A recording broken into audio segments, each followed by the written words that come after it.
Hey guys, Level Cap here. Today we have an episode of Loadout, the series where you guys, the viewers, get to pick a gun and customization for me to use. The way you do this is you leave a comment down below letting me know what kind of weapon and accessories to run with, and I'll pick one of the top rated comments for next week's episode. Today's top comment comes from Arditi, who says the Arditi Loadout. Now we have done some variations of the Arditi Loadout before, and frankly the Arditi can run with just about any sort of Italian style weapon or any weapon that the Italians might have run with. For this specific one, we'll be running with the medic class, running a primary of the Cei-Rigotti optical.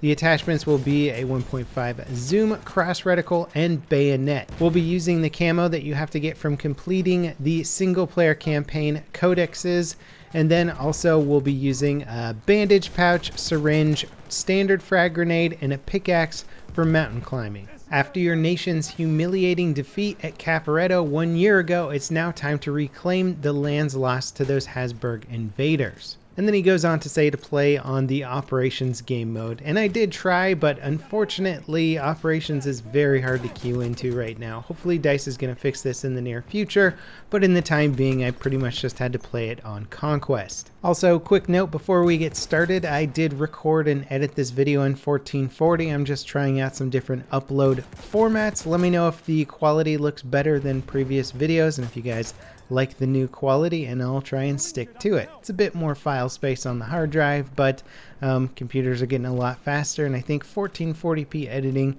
is a much more realistic approach for daily videos now. So getting right into it, I've got a cheap pickaxe kill right there. I actually feel bad for that guy because I hate dying to melee kills that are instant like that, especially when they come from the side, but that is the name of the game when it comes to melee combat in Battlefield 1. You just kind of have to deal with it. I've also got the bayonet on my rifle, so I am totally able to get some bayonet kills, and I'll be getting one here in a little bit, but you'll sort of see the results of going for those bayonet kills, as they're pretty much a guaranteed death sentence if anybody else is around. Now the Cei-Rigotti is an interesting self-loading rifle as it's designed for mostly medium to close range combat. It has a 3-shot kill for close range combat that's basically 35 meters and closer, and then it has a very steep drop off to a 4-shot kill beyond that. Now a 4-shot kill with this gun is not the best. It's going to take a while. If you can mix a headshot in there, you can certainly lower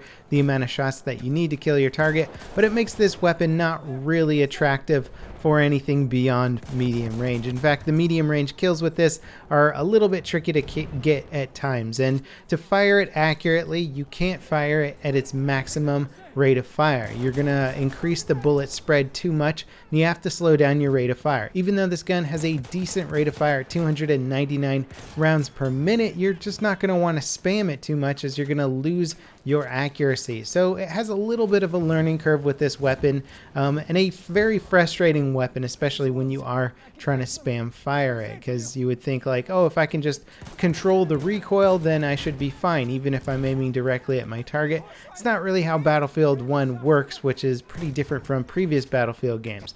Now you have to worry about a decent amount of bullet spread, and you kind of have to learn that about the weapons. And I know about it because I've analyzed the stats on spreadsheets and stuff like that, but if you guys are unaware of the spread mechanics with a lot of the medic rifles, try lowering your rate of fire if you're finding that you're being incredibly inaccurate. Now the weapon has a 10-round magazine, which you can reload in 2 clips of 5 or 1 clip of 5, and however many extra bullets you need. You can load your rounds individually as well. I am not a huge fan of the reload on this weapon. I found that I often had to interrupt the reload animation to engage another target that was attacking me. I like to generally play aggressive. This is designed supposedly as a more aggressive weapon, at least according to the damage model, so trying to play it a little bit more aggressively is difficult because of the reload mechanics. So the medic class in general is a tricky class to play aggressively. I found I had to rely a lot on my sidearm or teammates, and unfortunately I play pretty aggressively to the point where I'll often find myself up in the front lines by myself, so not a lot of other players to fall back on. The optical variant on this rifle has the best aiming down sight accuracy compared to the other variations, and it also has the slowest spread increase, so it should maintain accuracy better than the other rifles. But if you're somebody who likes to rely a lot on hipfire, then you'll probably want to go with the trench variation. The factory variant, on the other hand, has the best recovery in between firing, so if you sort of like to burst fire, take a few quick shots, realign, take a few more quick shots, that one could have some of the best stats for you, but generally speaking, I wouldn't recommend the factory variant, just the optical or trench depending on your playstyle. Now, finishing up on Giant's Shadow here, I can't say I was really happy with the performance on Giant Shadow, just because Giant Shadow is such a long range map, and you would think a self-loading rifle would be good in a long range situation, but as I mentioned before, the damage model puts you in a 4-shot kill range, and that means you have an incredibly slow time to kill with a gun that suffers from spread problems the longer you fire it. So it's not an easy gun to use at longer range. I was enjoying myself much more even when being forced to use this in close quarters. Sure, you're going to lose out to most players with an assault kit, but if you're on your toes and you can maybe squeeze a headshot in there, then you can absolutely down somebody pretty quickly, and you got 10 rounds, so that's enough to deal with 2 targets comfortably. 3 would be a bit of a stretch. Now, as for the Mauser C96 sidearm, it is a cool, iconic weapon. It's the Han Solo pistol, if you will, or at least the pistol that was used as the base to make that iconic blaster from Star Wars.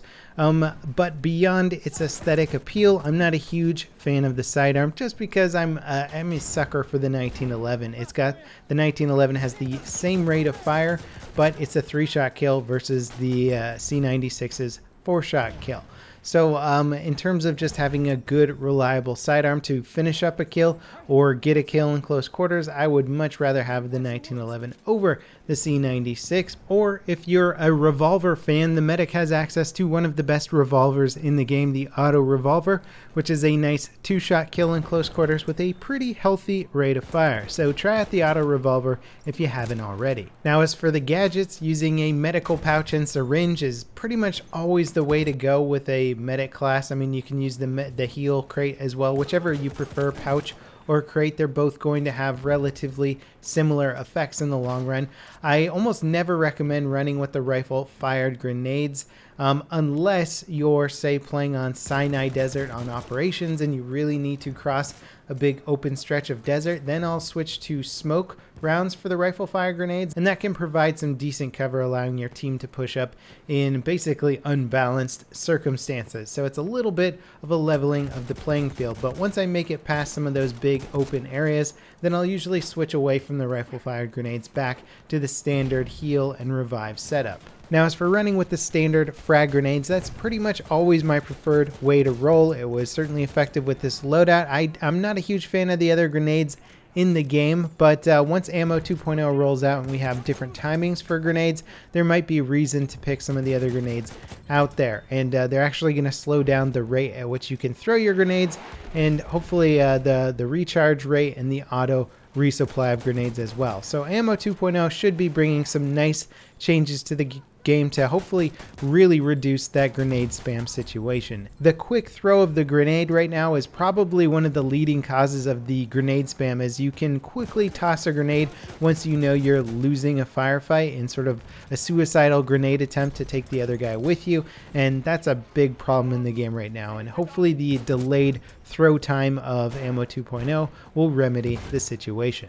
Now, as for my final thoughts with this kit, the Cei-Rigotti certainly isn't a bad rifle. I get annoyed with some of the mechanics of it. I think overall, if I'm going to pick a weapon to be a little bit more on the aggressive side, then I might pick the M1907, but that one again suffers from really bad accuracy and medium range. So I'll either pick something for a full-on close quarter combat like the M1907, or pick something for a little bit longer range like the Sebstellator with the optic on it, or maybe the Mondragon with the optic on it.